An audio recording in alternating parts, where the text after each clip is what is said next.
Om Swastiastu.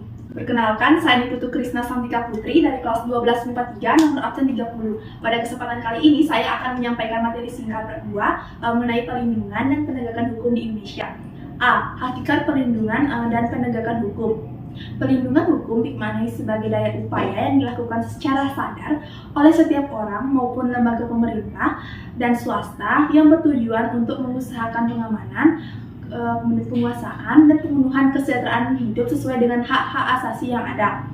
Dengan demikian, suatu perlindungan dapat dikatakan sebagai perlindungan hukum apabila mengandung unsur-unsur sebagai berikut, yaitu jaminan kepastian hukum, kemudian berkaitan dengan hak-hak warga negara, yang ketiga itu adanya sanksi hukuman bagi pihak yang melanggarnya.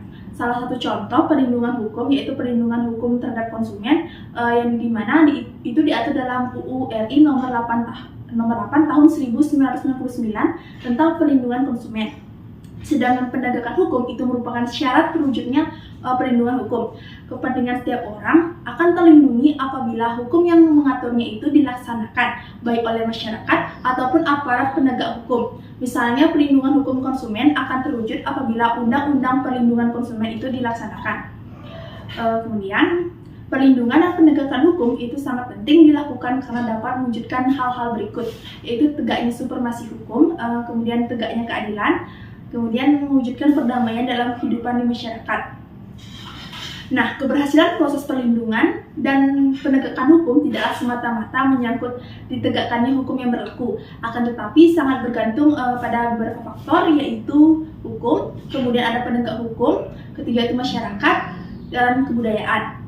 B. Peran lembaga penegak hukum dalam menjamin keadilan dan kedamaian. Yang pertama itu ada Kepolisian Negara Republik Indonesia atau Polri, yang merupakan alat negara yang berperan dalam memelihara keamanan dan ketertiban masyarakat, menegakkan hukum, serta memberikan perlindungan, pengayoman, pelayanan kepada masyarakat.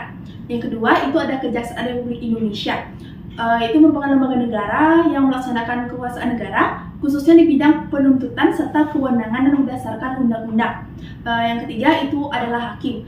Hakim adalah pejabat peradilan negara yang diberi wewenang oleh undang-undang untuk mengadili. Nah, mengadili ini merupakan serangkaian tindakan hakim itu untuk menerima, memeriksa, dan memutuskan perkara.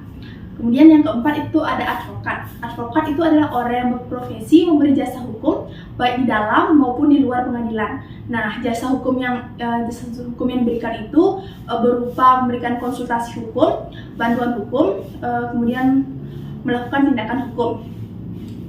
Yang kelima itu ada KPK, yaitu Komisi Pemberantas Korupsi.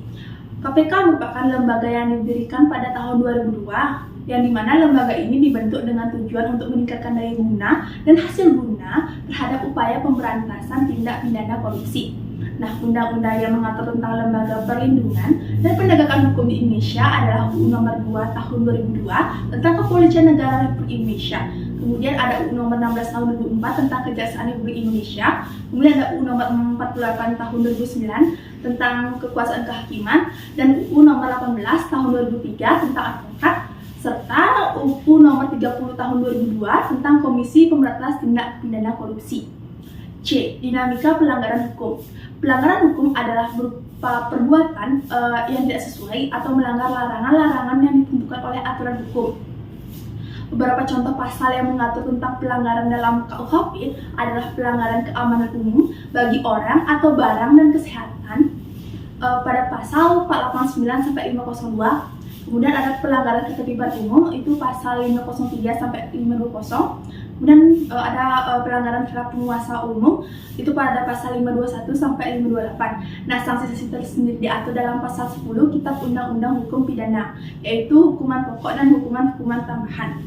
Kemudian D. Partisipasi masyarakat dalam melindungi dan menegakkan hukum di Indonesia. Penegakan dan perlindungan hukum perlu dilakukan secara terus-menerus dan bertahap oleh seluruh pihak. Partisipasi warga negara juga mutlak diperlukan dalam penegakan dan perlindungan hukum. Beberapa cara yang dapat kita lakukan yaitu sosialisasi sejak dini mengenai hukum, kemudian menanamkan sikap patuh pada akan hukum, kemudian membangun kesadaran hukum sejak dini. Sekian materi singkat bab 2 yang dapat saya sampaikan. Sekian dari saya dan terima kasih. Om Santi Santi Santi Om.